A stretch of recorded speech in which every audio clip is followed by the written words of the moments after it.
اللہ الرحمن الرحیم۔ ہر روز یہ سورت 7 بار تلاوت کریں، اپنی اولاد کو کامیابی کی بلندیوں پر اپنی آنکھوں سے دیکھیں گے انشاءاللہ۔ معزز قارئین، سورۃ الکوثر اور سورۃ الفاتحہ کو اپنی روزمرہ کی عادت بنائیں۔ ان سورتوں کی تلاوت سے آپ اپنی اولاد کو ترقی کی منزلیں طے کرتے دیکھیں گے اور دنیا آپ کی اولاد کی خوش قسمتی پر رشک کرے گی انشاءاللہ۔ وہ والدین جو اپنی اولاد کو ہر میدان میں سرخرو دیکھنا چاہتے ہیں وہ آج یہ عمل ضرور اپنائیں انشاءاللہ۔ اس عمل کے فضائل و برکات سے آپ کی اولاد دنیاوی معاملات میں کامیابی حاصل کرے گی۔ یہ عمل اتنا قوی ہے کہ اس کا اثر فوری طور پر ظاہر ہوگا۔ محترم ناظرین، یہ عمل زندگی کے تمام مسائل کے حل کے لیے کافی ہے۔ اگر آپ خوشحال زندگی گزارنا چاہتے ہیں تو اس عمل کو لازمی کریں۔ وہ افراد جو دنیاوی مسائل سے عاجز آ چکے ہیں اور اپنی اولاد کی وجہ سے شدید پریشانیوں کا شکار ہیں، وہ تمام دنیاوی کام چھوڑ کر اس عمل کو لازمی کریں، ضرور کریں۔ یہ ایک منفرد عمل ہے جو رب کعبہ کی رضا حاصل کر لیتا ہے، اور جس بندے سے رب راضی ہو جائے اس کی ہر تکلیف، ہر مشکل، ہر پریشانی ختم ہو جاتی ہے۔ سورۃ الکوثر اور سورۃ الفاتحہ کے کمالات ہر کوئی جانتا ہے۔ یہ وہ صورتیں ہیں جو آپ کی تمام پریشانیوں کو ختم کر دیتی ہیں، اور اس عمل کی برکت سے آپ کی اولاد کی تمام مشکلات دور ہو جاتی ہیں۔ آپ کی اولاد تیزی سے ترقی کرے گی انشاءاللہ۔ ایک شخص حضرت علی رضی اللہ تعالیٰ عنہ کی خدمت میں حاضر ہوا اور عرض کیا کہ میں تنگ دست ہوں، گھر کے حالات ناگفتہ با ہیں، میری اولاد کا کاروبار نہیں چل رہا، وہ رزق کی تنگی سے پریشان ہے۔ حضرت علی نے فرمایا جاؤ استغفار کرو۔ ایک دوسرا شخص آیا اور کہا کہ میں بے اولادہ ہوں، بہت پریشان ہوں، میرے لیے اولاد کی دعا کریں۔ حضرت علی نے فرمایا جاؤ استغفار کیا کرو۔ ایک تیسرا شخص آیا اور کہا کہ میرے گھر میں مسائل ہیں، اس نے اپنا مسئلہ بیان کیا۔ حضرت علی رضی اللہ تعالیٰ عنہ نے فرمایا جاؤ استغفار کرو۔ وہ تینوں افراد چلے گئے۔ قریب بیٹھے ایک شخص نے حضرت علی سے پوچھا کہ 3 مختلف افراد نے اپنے الگ الگ مسائل بیان کیے ہیں اور آپ نے سب کو استغفار کا ہی حکم کیوں دیا؟ حضرت علی رضی اللہ تعالیٰ عنہ نے فرمایا کہ آج ہماری بربادی کی سب سے بڑی وجہ ہمارے گناہ ہیں۔ اگر کسی کا رزق تنگ ہو تو وہ توبہ کرے، اگر پریشانیاں اس کا پیچھا نہ چھوڑیں تو وہ توبہ کرے، اگر کسی پر آزمائش آئے تو وہ توبہ کرے، اگر کسی کے گھر غربت ہو تو وہ توبہ کرے۔ توبہ اور استغفار رب کو راضی کر لیتا ہے، اسے منا لیتا ہے، اور جس بندے سے رب راضی ہو جائے اسے مانگنے کی ضرورت نہیں پڑتی، اسے غیبی خزانوں سے نواز دیا جاتا ہے۔ حضرت علی رضی اللہ تعالیٰ عنہ نے فرمایا کہ جب کبھی مشکل وقت آئے استغفار کرو۔ بعض اوقات انسان سے جانتے یا انجانے میں کوئی گناہ ہو جاتا ہے جس کی وجہ سے وہ رب کی گرفت میں آ جاتا ہے، اور جب بندہ رب کی گرفت میں آ جائے تو کوئی بھی عمل یا وظیفہ اس کے لیے مفید نہیں ہوتا جب تک وہ اپنے گناہوں کی سچی توبہ نہ کر لے۔ آپ کامیاب نہیں ہو سکتے، لہذا خدا را سب سے پہلے اپنے گناہوں کی مخلصانہ توبہ کریں۔ محترم ناظرین، ایک کامیابی کا راز بتا رہا ہوں۔ استغفار وہ عمل ہے جو ہمیں گناہوں سے نجات دلا سکتا ہے۔ ناظرین اکرام، ہمارے گناہ ہی ہیں جو ہماری تباہی کا سبب بن رہے ہیں اور ختم ہونے کا نام ہی نہیں لے رہے، اور اگر آپ اس تباہی سے بچنا چاہتے ہیں تو استغفار کی کثرت کریں۔ استغفار کے لغوی معنی ہے مغفرت مانگنا، اور مغفرت سے مراد گناہوں کے شر سے بچنا۔ دین اسلام میں استغفار کی عظیم اہمیت ہے۔ قرآن کریم میں ہمیں متعدد آیات استغفار کے بارے میں رہنمائی کرتی ہیں۔ کچھ آیات اس کا حکم دیتی ہیں، کچھ اس کی طلب کے بارے میں ہیں، اور کچھ اس کی فضیلت بیان کرتی ہیں۔ سورۃ النساء میں اللہ رب العزت نے نبی اکرم صلی اللہ علیہ وسلم کو حکم دیا کہ اللہ سے مغفرت مانگو، بے شک وہ غفور الرحیم ہے۔ سورۃ المزمل میں اللہ نے مومنوں کو حکم دیا اور اللہ سے بخشش مانگتے رہو، یقیناً وہ غفور الرحیم ہے۔ ختم المرسلین صلی اللہ علیہ وسلم کا ارشاد ہے کہ میں دن میں 100 بار اللہ سے مغفرت مانگتا ہوں، جس سے استغفار کی اہمیت واضح ہوتی ہے۔ استغفار کے فوائد میں گناہوں کی معافی، اللہ کی رضا اور اس کی محبت، عذاب کا ٹل جانا، خیر و برکت کی کثرت، دلوں کی روشنی، درجات کی بلندی، زہد و تقوی، اصول و وقار، بردباری میں اضافہ، رزق میں وسعت، مال و دولت میں برکت، مصیبتوں سے دوری، جسمانی روحانی طاقت میں اضافہ اور بندے کا اپنے خالق سے رجحان شامل ہے۔ اس کے علاوہ اللہ کی محبت کے سامنے دنیاوی نعمتوں سے بے نیازی اور بندے میں نیک صفات کا پیدا ہونا بھی استغفار کے فوائد ہیں۔ استغفار کی چند شرائط بھی ہیں، ان میں اللہ کو حاضر و ناظر ماننا، دل میں اخلاص کا جذبہ، عاجزی و انکساری کے ساتھ اللہ کی طرف رجوع کرنا، خشوع و خضوع کے ساتھ اس کے احکامات پر عمل کرنا شامل ہے۔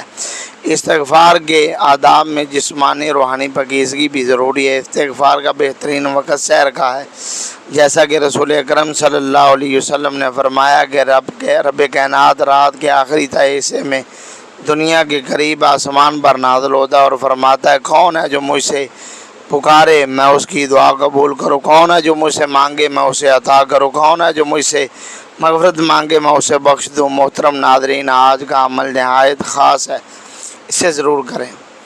اگر آپ بے روزگار ہیں، بے اولادیں ہیں، رزق کی تنگی ہے، کاروبار نہیں چل رہا، گھر میں مسائل ہیں، آپ کی کوئی بھی پریشانی ہو، وہ سب ختم ہو جائیں گی اگر آپ سورۃ الکوثر اور سورۃ الفاتحہ کا یہ عمل کریں گے۔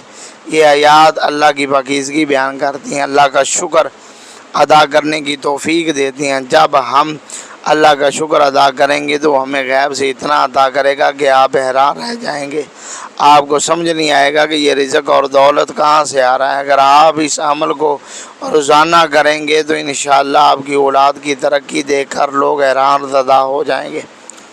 اللہ تعالیٰ نے انہیں اچانک اتنی کامیابی کیسے عطا کی؟ حضرت عائشہ رضی اللہ تعالیٰ عنہ روایت کرتی ہیں، نبی اکرم صلی اللہ علیہ وسلم نے فرمایا، قرآن کا ماہر معزز فرشتوں اور انبیاء کے ساتھ ہوگا، اور جو شخص قرآن پڑھتا ہے لیکن اسے مشکل ہوتی ہے اس کے لیے دگنا اجر ہے۔ ایک اور روایت میں ہے کہ جو شخص قرآن پڑھتا ہے اور اسے مشکل ہوتی ہے تو اسے دگنا اجر ملتا ہے۔ حضرت سعد بن ابی وقاص رضی اللہ تعالیٰ عنہ سے روایت کرتے ہیں کہ رسول اللہ صلی اللہ علیہ وسلم نے فرمایا، تم میں سے بہترین وہ ہے جو قرآن سیکھے اور سکھاتے ہیں۔ حضرت ابو موسیٰ اشعری رضی اللہ تعالیٰ عنہ سے روایت ہے، نبی اکرم صلی اللہ علیہ وسلم نے فرمایا، جو مومن قرآن پڑھتے اس کی مثال مالٹے کی طرح ہے، جس کی خوشبو اور ذائقہ دونوں اچھے ہیں، اور جو مومن قرآن نہیں پڑھتا اس کی مثال خشک کھجور کی طرح ہے، جس میں خوشبو نہیں لیکن ذائقہ میٹھا ہوتا ہے، اور جو منافق قرآن پڑھتا ہے اس کی مثال ریحان کے پھول کی طرح ہے، جس کی خوشبو اچھی لیکن ذائقہ کڑوا ہوتا ہے، اور جو منافق قرآن نہیں پڑھتا اس کی مثال انزلہ کی ہے، جس میں نہ خوشبو ہے نہ ذائقہ میٹھا۔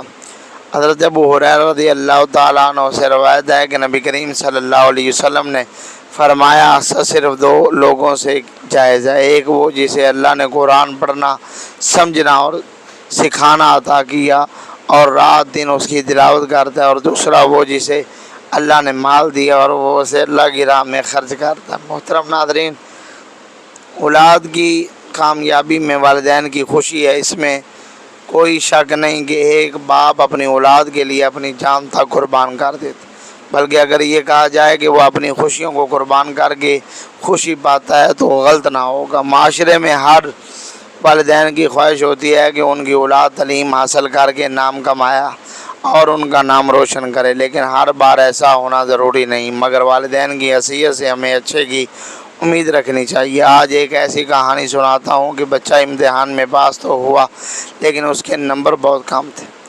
باپ کو بہت دکھ ہوا، لیکن اس نے اپنی اولاد سمیت کسی کو یہ بات محسوس نہ ہونے دی۔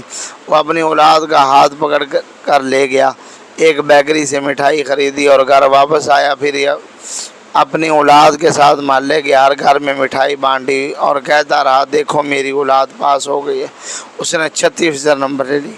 آج میں خوش ہوں کہ میری اولاد اتنے اچھے نمبروں سے پاس ہوئی۔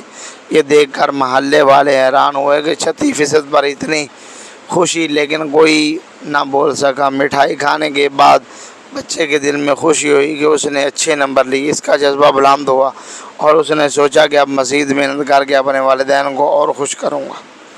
اس بچے میں نیا جوش پیدا ہوا، اس نے دل لگا کر پڑھائی کی اور اگلے امتحان میں اچھے نمبر حاصل کیے۔ بالآخر اگلے سال اس نے اسکول میں ٹاپ کیا۔ اگر والدین اپنی سوچ بدلیں، اپنی اولاد کو اذیت دینے کے بجائے ان کی حوصلہ افزائی کریں گے، کیونکہ اذیت سے بچے ذہنی طور پر کمزور ہو جاتے ہیں اور پڑھائی سے بیزار ہو جاتے ہیں۔ ہمیں اپنی اولاد کی ترقی چاہیے تو ان کی ذہنی نشو و نما ضروری ہے، تب ہی ہمیں اچھے نتائج ملیں گے۔ اللہ جل شانہ نبی کریم صلی اللہ علیہ وسلم کی آمد کے بعد سے قیامت تک کے انسانوں کی ہدایت کے لیے قرآن مجید نازل فرمایا۔ قرآن دنیا کی واحد کتاب ہے جس میں قیامت تک کے انسانوں کے لیے ہدایت کی اور اللہ کی رضا کے مطابق زندگی گزارنے کے احکامات ہیں۔ جو شخص قرآن کے احکامات پر عمل کرے گا وہیں صراط مستقیم بن چلے گا۔ موجودہ دور میں نفسہ نفسی کی وجہ سے ہر شخص کسی نہ کسی پریشانی مبتلا ہے اور سکون کی تلاش میں ہے۔ ویسے تو ہمیشہ سے سکون کی خواہش رہی، لیکن اس دور میں سکون کے چند لمحات کی تمنا بہت بڑھ گئی ہے۔ اگر آپ زندگی میں سکون چاہتے ہیں تو جو آپ کو ایسے اصول بنانے ہوں گے جو آپ کو پرسکون زندگی دے۔ قرآن پاک جو اللہ کی پاکیزہ کتاب ہے اور ہماری ہدایت کے لیے نازل ہوئی ہے، اس میں اللہ نے جہان اپنی وحدانیت اور نبوت بیان کی، وہیں معاشرتی آداب اور زندگی کو خوشگوار بنانے کے اصول بھی بیان بھی دیے۔ سورۃ الحجرات کی آیت 12 میں اللہ تعالیٰ فرماتا ہے، اے ایمان والو زیادہ گمان کرنے سے بچو، کیونکہ کچھ گناہ ہوتے ہیں، اور ایک دوسرے کی چھان بین نہ کرو اور غیبت سے پرہیز کرو۔ کیا تم میں سے کوئی اپنے مرے ہوئے بھائی کا گوشت کھانا پسند کرے گا؟ یہ تمہیں ناپسند ہوگا۔ اسلام نے وعدہ کیا کہ یہ دنیا عارضی اور مختصر ہے اور اس میں تمہارا قیام بھی محدود ہے، اس کے مقابلے میں آخرت دائمی اور ہمیشہ رہنے والی ہے۔ قرآن میں ارشاد ہے، دنیا کی زندگی محض کھیل تماشا ہے، لیکن آخرت کا گھر اصلی گھر ہے، زندگی ہے، اصلی زندگی ہے۔ کاش لوگ یہ جاننے کے باوجود دنیا ختم ہو جائے گی، انسان غیر ضروری کاموں میں الجھا رہتا ہے۔ کامیاب زندگی گزارنے کے لیے ضروری ہے کہ اس مختصر وقت کو صحیح استعمال کیا جائے۔ آخرت ہمیشگی کی جگہ ہے اور وہاں کی زندگی دائمی ہے۔ ہوش مندی یہ ہے کہ اپنی توجہ آخرت کی طرف مرکوز کریں اور اس دنیاوی زندگی کو اس کی تیاری کے لیے استعمال کریں۔ قرآن میں آخرت کی دائمی زندگی کو واضح کیا گیا اور اس کی فکر کرنے کی ترغیب دی گئی ہے۔ ارشاد ہے کہ اے لوگو، تمہیں کیا ہو گیا ہے؟ موت کی حقیقت جاننے اور دوسروں کے مرنے کو دیکھنے کے باوجود تمہیں دنیاوی زندگی کو ترجیح دیتے ہو، حالانکہ آخرت بہتر و پائیدار ہے۔ زندگی کو کامیاب بنانے کا نسخہ اللہ کی بندگی اور اس کی اطاعت، اس سے دنیاوی زندگی سنورتی ہے اور آخرت کی کامیابی ملتی ہے۔ مگر اب بہت سے لوگ آخرت سے غافل ہو کر دنیا میں الجھے ہوئے ہیں۔ قرآن نے ان پر افسوس ظاہر کیا جو دنیا سے چمٹ جاتے ہیں۔ ارشاد ہے، کیا تم دنیاوی زندگی پر راضی ہو گئے؟ یاد رکھو، دنیا کا مزہ آخرت کے مقابلے میں بہت کم ہے۔ دنیاوی زندگی مختصر ہے، یہاں نہ ہر خواہش پوری ہوتی ہے، نہ مکمل سکون ملتا ہے، بلکہ یہاں کی زندگی کا حساب دینا ہوگا۔ جو جتنا سامان جمع کرے گا اتنا ہی بوجھ اٹھائے گا۔ نبی اکرم صلی اللہ علیہ وسلم نے سکھایا، کہ انسان زیادہ کی فکر نہ کرے بلکہ کم سے کم پر کنات کرے، کیونکہ دنیا ایک مسافر خانہ ہے۔ حضرت عبداللہ بن عمر رضی اللہ تعالیٰ عنہما فرماتے ہیں نبی اکرم صلی اللہ علیہ وسلم نے میرا کندھا پکڑ کر فرمایا دنیا میں ایسے رہو جیسے تم اجنبی یا مسافر ہو۔ اگر انسان اسلامی اصولوں اور نبوی سیرت کے مطابق زندگی گزارے تو اسے قدم قدم پر زندگی کی سہولت نظر آئے گی۔ سادگی میں عافیت ہے اور بے جان تکلفات میں تکلیف۔ انسان خود تکلیف کو دعوت دیتا ہے، وہ چاہے تو کم خرچ میں ضروریات پوری کر سکتا ہے اور بقیہ کو دوسروں کی خدمت میں صرف کر سکتا ہے۔ انسان چاہے تو ذہنی جسمانی تھکاوٹ سے بچ سکتا ہے، مگر اس کے لیے کفایت شعاری اور سادگی اپنانی ہوگی۔ موجودہ حالات نے ہمیں بہت کچھ سکھایا، بس ہمیں اسے سمجھنے اور اپنی زندگی کو ڈھالنے کی ضرورت ہے۔ اگر ہم سکون چاہتے ہیں تو قرآن نسخوں پر عمل کرنا ہوگا، دنیا میں بقدر ضرورت دل لگانا ہوگا اور آخرت کی تیاری کرنی ہوگی۔ جو اصلی گھر ہے، جو انسان آخرت کی فکر کرتا ہے وہ دنیا کے غم سے آزاد ہو جاتا ہے، اور جو آخرت کی نعمتوں سے بہرور ہونا چاہتا ہے وہ دنیا کی حقیر چیزوں میں نہیں الجھتا۔ نتیجتاً وہ دنیا کے غم سے آزاد ہو کر زندگی گزارتا ہے اور کہتا ہے کہ زندگی کتنی آسان ہے۔ ناظرین، وقت کی نزاکت کو دیکھتے ہوئے آئیے آج کے عمل کی طرف بڑھتے ہیں۔ یہ عمل آپ نے کسی بھی نماز کے بعد کرنا ہے۔ باوضو مصلی پر بیٹھ کر سب سے پہلے ایک بار اعوذ باللہ من الشیطان الرجیم اور ایک بار بسم اللہ الرحمن الرحیم پڑھیں، پھر نبی اکرم صلی اللہ علیہ وسلم پر 3 بار درود پاک پڑھیں۔ اب اللہم صلی علی محمد وعلی آل محمد یا صلی اللہ علیہ وسلم یا درود ابراہیمی پڑھ سکتے ہیں۔ اللہم صلی علی محمد وعلی آل محمد کما صلیت علی ابراہیم وعلی آل ابراہیم انک حمید مجید۔ اللہم بارک علی محمد وعلی آل محمد کما بارکت علی ابراہیم وعلی آل ابراہیم انک حمید مجید۔ درود پڑھنے سے پہلے عاجزی کے ساتھ اپنے مقصد کی نیت کریں۔ مقصد چاہے کتنا ہی بڑا ہو، یہ نہ سوچیں کہ یہ ناممکن ہے، سوچیں کہ آپ کس ذات سے مانگ رہے ہیں جو عرش کا مالک ہے، خزانوں کا رب ہے۔ آپ اس رب سے مانگ رہے ہیں جس کے قبضے میں دونوں جہان ہیں۔ وہ سرور عطا کرے گا، بے شک وہ ہر چیز پر قادر ہے اور غفور الرحیم ہے۔ اپنے مقصد کی نیت کریں۔ اگر آپ اپنی اولاد کی کامیابی چاہتے ہیں تو یہ ذہن میں رکھیں کہ میں اپنی اولاد کے لیے یہ عمل کر رہا ہوں۔ اگر کوئی اور حاجت یا پریشانی ہے تو وہ بھی مانگ سکتے ہیں، گاڑی، دولت، شہرت، کامیابی، خوشحالی، جو چاہیں مانگ لیں۔ نیت کرنے کے بعد وہیں بیٹھ کر آنکھیں بند کر کے پوری توجہ سے عمل شروع کریں۔ یہی کامیابی کا راز ہے جسے عمارت کی بنیاد مضبوط کی جاتی ہے، اسی طرح کامیابی کا راز مضبوط نیت سے شروع ہوتا ہے۔ درود شریف پڑھ کر جو دعا یا عمل کیا جاتا ہے وہ ضرور قبول ہوتا ہے، کیونکہ اللہ اس عبادت سے بہت خوش ہوتا ہے۔ اسی لیے کہا جاتا ہے کہ تمام عبادات میں درود شریف پڑھنا سب سے افضل ہے، جس کی قبولیت یقینی ہے۔ اسی طرح آپ نے درود شریف پڑھ کر عمل شروع کرنا ہے۔ آپ ہاتھ کی انگلیوں پر گن کر یا تسبیح پر یہ عمل کر سکتے ہیں، لیکن تعداد میں کوئی کمی بیشی نہ ہو۔ آپ نے 100 بار الحمدللہ رب العالمین پڑھنا ہے، بالکل 100 بار۔ جب آپ کی زبان سے یہ لفظ نکل رہے ہوں، آپ روتے ہوئے تڑپتے ہوئے رب سے مانگیں، یقین کریں اللہ آپ کی نسلوں کو آباد کر دے گا۔ جن گناہوں کی وجہ سے رزق تنگ ہے، گھر میں پریشانیاں، غربت ہے، اس صورت کی برکت سے ساری مشکلات اور بندشیں ختم ہو جائیں گی اور کامیابی آپ کا مقدر بن جائے گی انشاءاللہ۔ 100 بار الحمدللہ رب العالمین پڑھنے کے بعد دوسرا عمل جو رب کے 2 ناموں کا ہے، آپ نے 11 بار یا رزاق یا فتاح پڑھنا ہے۔ یا رزاق یعنی اے رزق عطا کرنے والے، اے مشکلات کھولنے والے، اے کامیابی دینے والے۔ پیارے ناظرین، یہ پڑھنے کے بعد پھر آپ نے پڑھنا ہے یا فتاح۔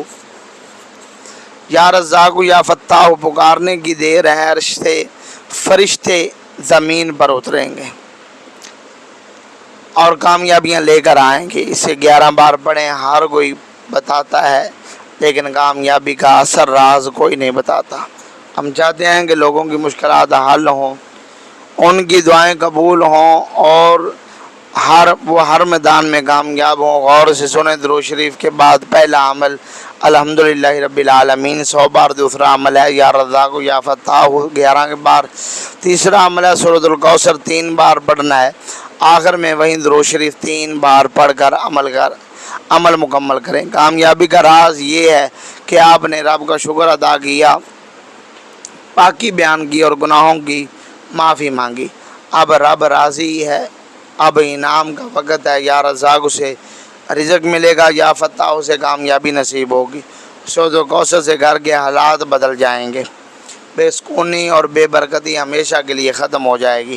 یہ عمل کوئی نہیں بتائے گا، خدا را اسے بتائے گئے طریقے سے کریں. ناظرین، یہ عمل بہت آسان اور مختصر ہے. اسے پڑھنے میں صرف 1-2 منٹ لگیں گے. کسی بھی نماز کے بعد یہ عمل کر لیں اور انشاءاللہ آپ کی تمام پریشانیاں اور رزق یا کوئی بھی مسئلہ ختم ہو جائے گا. دعا ہے کہ اللہ تعالیٰ میرا سنانا، آپ کا سننا اپنی پاک بارگاہ میں قبول فرمائے. آمین. ناظرین، گزارش ہے کہ اللہ کے 99 ناموں میں سے کوئی ایک نام کمنٹ میں ضرور لکھیں. اللہ ہم سب کا حامی و ناصر ہو. آمین.